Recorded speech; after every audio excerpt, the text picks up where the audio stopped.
여러분 반갑습니다. 말씀의 빛 성경 강의 시간입니다. 여러분 컴퓨터를 좀 사용해 보신 분들은 알겠지만 컴퓨터가 너무 느려진다든지 버벅거리면 윈도우즈를 밀어서 새롭게 리셋을 할 때가 있습니다. 그러면 컴퓨터가 좀 잘 정리되어서 잘 돌아갈 때가 있습니다. 제 컴퓨터는 2013년에 제가 성서 유니온 때 근무할 때 썼던 컴퓨터인데 너무 많이 느려지고 또 한계가 다다랐습니다. 그래서 윈도우즈를 한번 밀고 싶은데 그마저도 좀 어려운 것은 지금 윈도우즈 10을 쓰고 있는데 내년 10월에 공식적으로 마이크로소프트에서 이제 윈도우 10을 서비스를 종료하고 윈도우 11만 이제 서비스를 합니다. 그런데 옛날 컴퓨터는 이제 이 윈도우즈 11을 커버할 수가 없어요. 받아들일 수가 없어요. 그래서 이제 소프트웨어가 이렇게 업그레이드 되면 이제 하드웨어도 바꿔야만 하는 그런 때가 이제 다가옵니다. 그래서 내년에 컴퓨터를 좀 바꿔야 할 그런 상황입니다. 여러분, 우리 삶 속에서 한 번 정도는 리셋이 필요합니다. 뭔가 쓰레기가 많이 쌓이고 또 그런 어떤 쓰레기가 마음에서도 쌓이고 주변에서도 쌓여서 그 많은 지저분한 것들 때문에 정말 버벅거리고 앞으로 전진하지 못할 때에 모든 것을 비워내면서 새롭게 시작하는 리셋 버튼을 한번 누를 때가 필요합니다. 여러분, 예수님께서도 이렇게 말씀을 하시지요. 새 포도주는 어디에 담으라고요? 새 부대입니다. 만약에 새 포도주를 옛 부대에 담으면 그 새 포도주의 이 발효가 막 되는데 옛 포도주는 이미 다 포도주 부대는 이제 다 팽창이 된 상태이지 않습니까? 근데 팽창된 상태에서 완전 팽창된 상태에서 포도주가 더 발효가 되면 더 팽창할 수 없어서 그 포도주 부대가 이제 터져버립니다. 그래서 새 포도주는 새 부대에 담아라. 예수님도 그렇게 말씀을 합니다. 우리의 삶 속에서 새로운 시대가 왔습니다. 하나님께서는 새 역사를 일으키십니다. 그러면 우리는 그 새 역사에 맞는 새로운 삶을 살아가야만 합니다. 주님께서 우리에게 말씀하십니다. 다시 시작하자.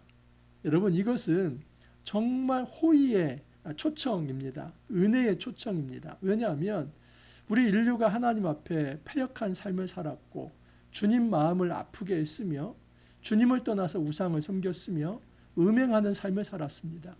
그래서 하나님 앞에 우리 스스로는 다가설 수 없는 존재인데 그 하나님께서 우리를 불러서 얘야 괜찮다. 예전 것 다 지나가고 다 이제 잊어버리고 새롭게 시작하자. 그러면 내가 다시 한번 너희를 신부로 맞아들이고 나는 신실한 신랑이 되어서 그렇게 언약관계 속에서 너희를 보호하겠다. 여러분, 그 메시지가 오늘의 메시지입니다. 광야에서 다시 시작하자. 14절 15절 한번 보십시오. 그러므로 보라 내가 그를 타일러 거친 들로 데리고 가서 말로 위로하고.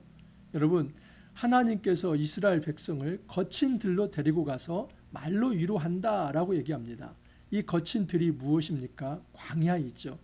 여러분, 이 광야는 단순한 사막이 아니라 옛날 이 이스라엘의 선배 조상 시대에 그 이제 출애굽 때의 광야를 의미합니다. 여러분, 출애굽이 무엇입니까? 애굽에서 나오는 것 자체가 출애굽 아닙니까?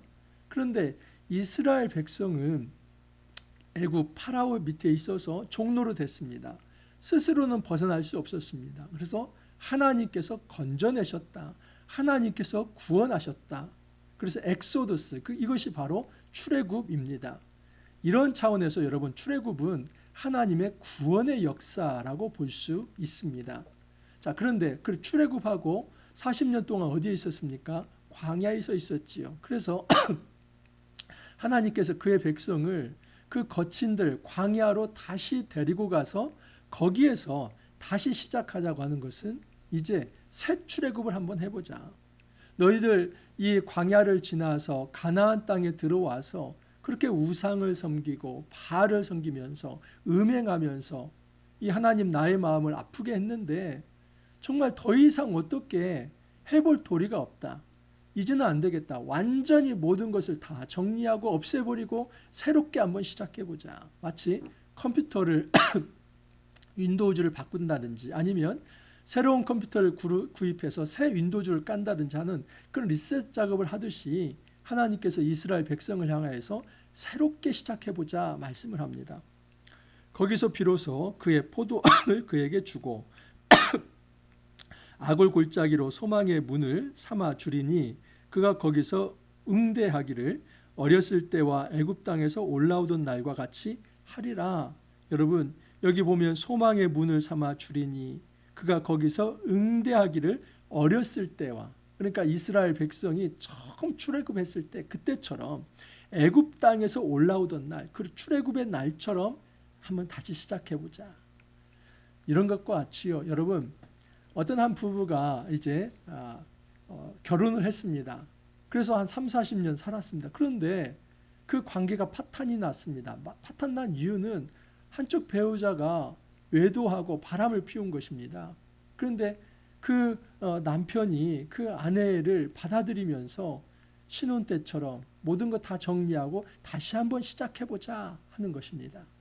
뭐 이제 신부만 얘기하니까 다시 또 제가 바꿔서도 얘기하겠습니다. 남편이 또 외도할 수도 있으니까요. 여러분 그 아내가 그 남편을 향해서 이전 것 다 잊어버리고 다시 시작해보자. 아니면 남편이 아내를 향해서 이전 것 다 잊어버리고 다시 시작해보자. 여러분 우리 하나님께서 신랑 되시는데 우리 신부인 우리를 향해서 너희들 옛날의 과오와 잘못을 이제는 다 내가 용서하겠다. 그 광야 처음 출애굽했던 그 처음 시작 신혼집부터 우리가 다시 한번 시작해보자. 그 신혼살림부터 다시 한번 시작해보자. 하나님께서 이스라엘 백성에게 하시는 말씀입니다. 여호와께서 이르시되 그날에 네가 나를 내 남편이라 일컫고 다시는 내 바알이라 일컫지 아니하리라. 그날은 어떤 날입니까? 다시 시작하는 날입니다. 이렇게 다시 회복이 된다면 그때는 더 이상 너희 이스라엘은 바알을 내 남편이라 하지 아니하고 여호와를 내 남편이라 할 것이다. 너무나 당연한 이야기이죠. 그런데 여러분 이것을 하지 못했던 거 아닙니까? 이스라엘 백성이 마땅히 여호와를 내 남편이라 내 신랑이라 하면서 그 하나님만을 섬겼어야 하는데 바알을, 그 외간 남자를, 외간 신을 남편으로 받아들이면서 그렇게 자기 남편을 내 바알이라 그렇게 말하지 않았습니까? 그런데 하나님께서는 이제는 다시 광야에서 처음 이제 신혼살림을 시작했던 그 자리에서 다시 시작하는 것처럼 시작할 그때에 이제는 너희는 다시는 바알을 내 남편이라 하지 않을 것이다. 오직 여호와를 내 남편이라 할 것이라. 우리 하나님 호인이지요. 정말 우리 하나님은 많이 기다리시는 분입니다. 하나님은 끝까지 기다리십니다. 이 신부가 음란한 삶을 살았다 할지라도 그 용서하고 다시 받아주겠다 하는 것입니다. 내가 바알들의 이름을 그의 입에서 제거하여 다시는 그의 이름을 기억하여 부르는 일이 없게 하리라. 하나님이 하시는 말입니다. 이스라엘 백성이 그처럼 바알들의 이름을 불렀는데 다시는 그의 입에서 그 바알의 이름을 기억하지도 못하게 하겠다. 그날에는, 다시 회복되는 그날입니다. 그날에는 내가 그들을 위하여 들짐승과 공중의 새와 땅의 곤충과 더불어 언약을 맺으며 또 이 땅에서 활과 칼을 꺾어 전쟁을 없이 하고 그들로 평안히 눕게 하리라. 들짐승과 공중의 새와 땅의 곤충과 더불어 언약을 맺는다. 여러분 우리 하나님께서 뭐 들짐승과 언약을 맺습니까? 이것은 뭐냐면 그 들짐승 곤충까지도 이스라엘 백성을 공격했는데 그 정말 자연이 뒤돌아서고 자연이 이제는 이 인간을 이제 배신하고 오히려 인간을 위협하는 그 공격하는 존재가 되었는데 하나님이 그 모든 자연 만물로부터도 이스라엘 백성을 지켜주겠다. 또한 전쟁을 없이 하겠다. 어떤 이제 활과 칼을 꺾어서 전쟁을 없이 하겠다. 이것은 이방 대적으로부터 보호해 주겠다. 그러니까 우리 하나님께서 그날이 되면 모든 자연재해로부터도 보호해 주시고 이방 대적으로부터도 보호해 주실 것이다. 우리 하나님 호인입니다.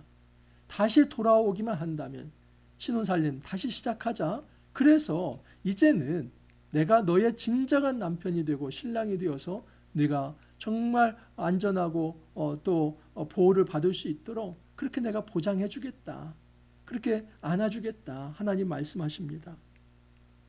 내가 내게 장가들어 영원히 살되 공의와 정의와 은총과 긍휼이 여김으로 내게 장가들며 진실함으로 내게 장가들리니 내가 여호와를 알리라. 이 안다는 것은 여러분, 우리는 안다는 것을 지성적으로만 생각합니다.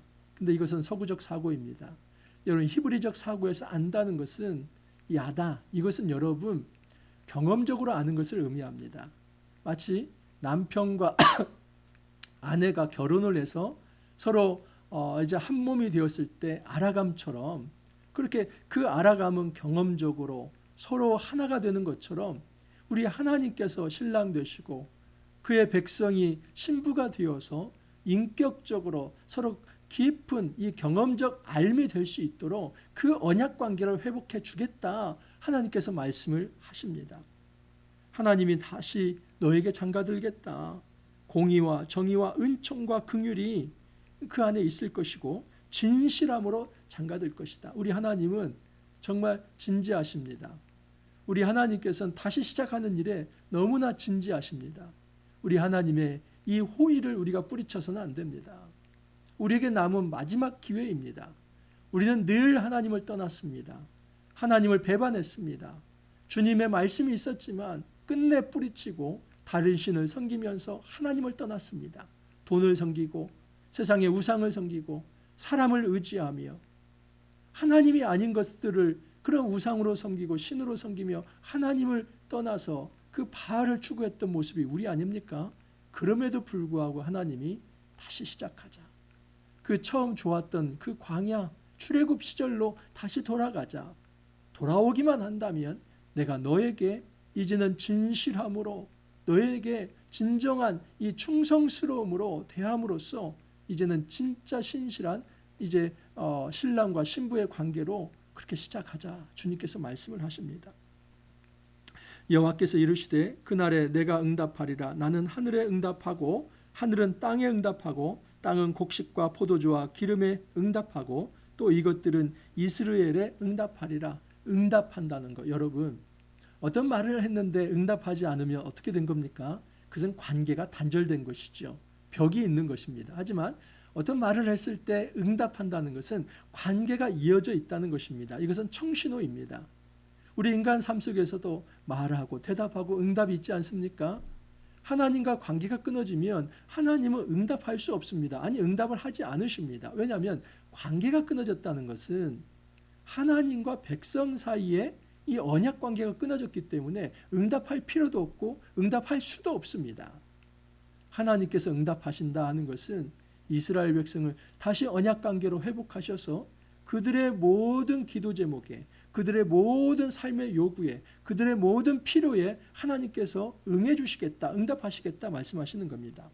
내가 나를 위하여 그를 이 땅에 심고 긍휼히 여김을 받지 못하였던 자를 긍휼히 여기며 내 백성 아니었던 자에게 향하여 이르기를 너는 내 백성이라 하리니 그들은 이르기를 주는 내 하나님이시라 하리라. 언약 공식이 뭡니까? 나는 너희 하나님이 되고 너희는 나의 백성이 될 것이다. 그 백성들의 하나님을 하나님이라고 부르는 것, 이게 언약 관계입니다. 하나님이 왕이 되고 우리는 그의 백성, 왕과 백성의 관계가 맺어지는 것, 이게 언약 관계입니다. 이게 회복되겠다 하는 것입니다. 그러면서 하나님이 선언합니다. 이전에 로암미 내 백성이 아니다 했지만 이제는 암미 내 백성이 될 것이다. 이전에 로루하마 이제 긍휼이 받지 못한다 했지만은 이제는 루하마 긍휼이 받을 것이다. 하나님의 언약 관계를 회복해 주십니다. 3장 1절 이하를 보면 이제 하나님이 다시 한번 표적 행위를 호세아에게 시킵니다.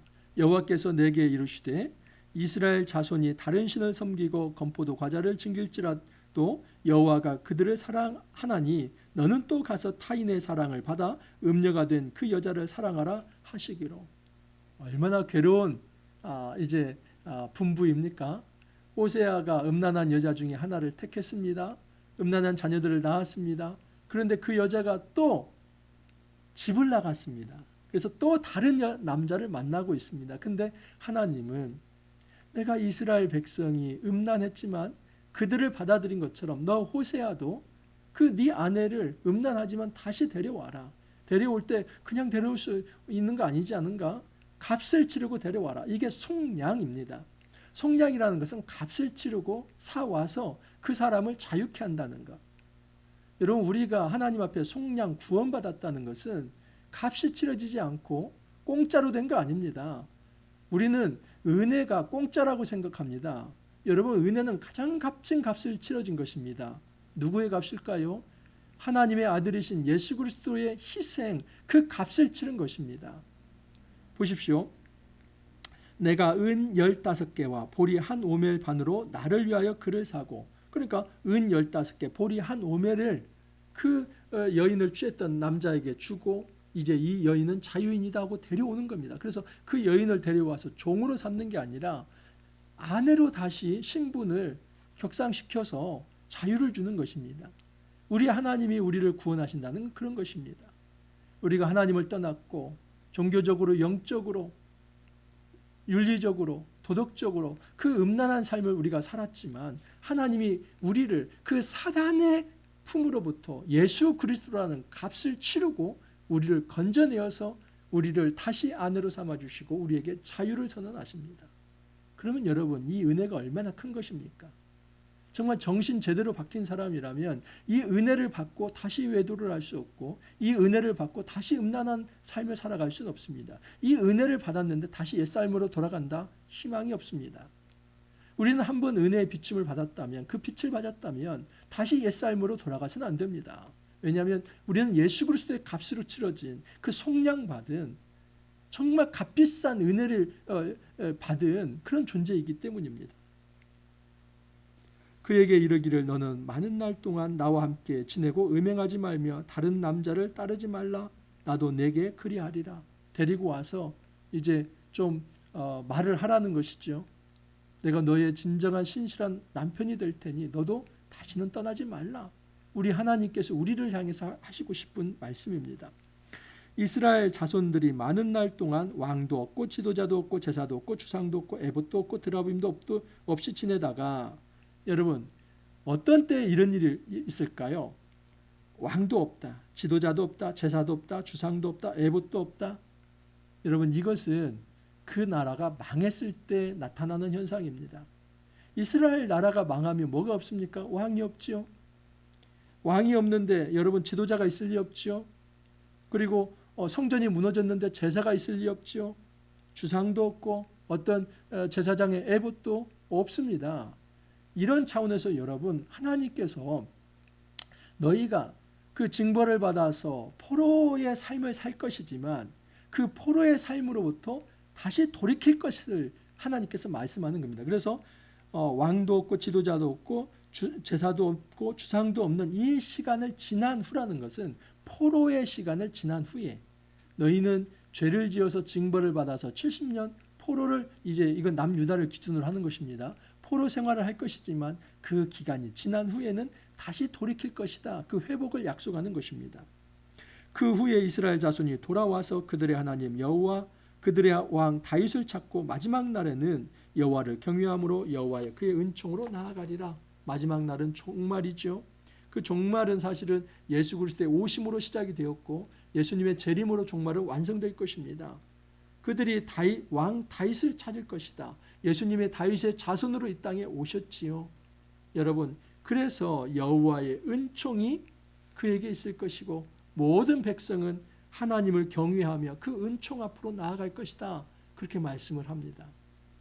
여러분, 이 정도 되면 이 호세아에 나온 이 하나님 정말 세상 둘도 없는 호인 아닙니까?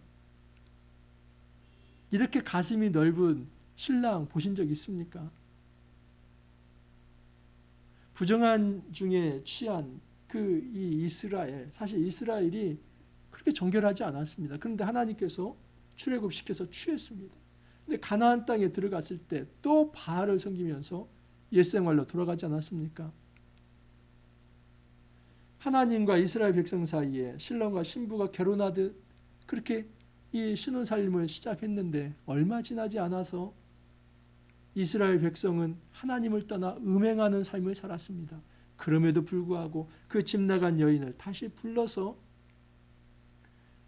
모든 값을 치르고 속량을 해서 자유를 주며 다시 한번 아내의 자리로 돌아오게 해서 또 언약을 회복시켜 주시고, 그리고 앞으로는 정말 내가 다시 나가지 못하도록 그렇게 보호해 주고 살펴주겠다. 그렇게 말씀하시면 그 남편 되신 우리 하나님 정말 호인 아니십니까? 우리 하나님의 이 절절한 사랑 때문에, 이 하나님의 애끓는 사랑 때문에 오늘 우리가 이 자리에 있습니다. 우리가 이 하나님의 은혜와 사랑을 잊지 않기를 바랍니다. 우리가 예수 그리스도의 피를 통해서 하나님의 자녀가 됐다는 것은 이 옛 삶으로부터 이제 새 삶으로 돌이켜진 것입니다. 주님은 우리에게 말씀하십니다. 다시 시작하자. 옛날 일 잊어버리고 다시 시작하자. 모든 건 내가 다 용서하겠다. 그거 언급하지 않겠다. 다시 시작하자. 우리가 이 말씀 기억하면서 주님과 함께 새로운 삶 살아갈 수 있기를 바랍니다. 새 포도주는 새 부대에 넣으라고 했습니다. 예수 그리스도를 통해서 새로운 시대가 시작되었습니다. 이제는 예수 안에서, 성령 안에서 새로운 삶 살아가기를 바랍니다. 더 이상 옛 생활에 기웃거리지 말기를 바랍니다. 쟁기를 두고 뒤를 돌아보는 자는 하나님 나라에 합당하지 않다고 했습니다. 쟁기질을 하면 반드시 앞을 봐야만 제대로 갈 수 있습니다. 쟁기질하면서 뒤돌아보면 넘어집니다. 우리가 예수 믿기로 하고 하나님만 섬기기로 했다면 다시 뒤돌아보지 아니하고 오직 하나님을 향해서만, 오직 주님을 섬기는 일에만 우리의 인생을 전폭적으로 드릴 수 있기를 간절히 소망합니다. 이렇게 기도합니다.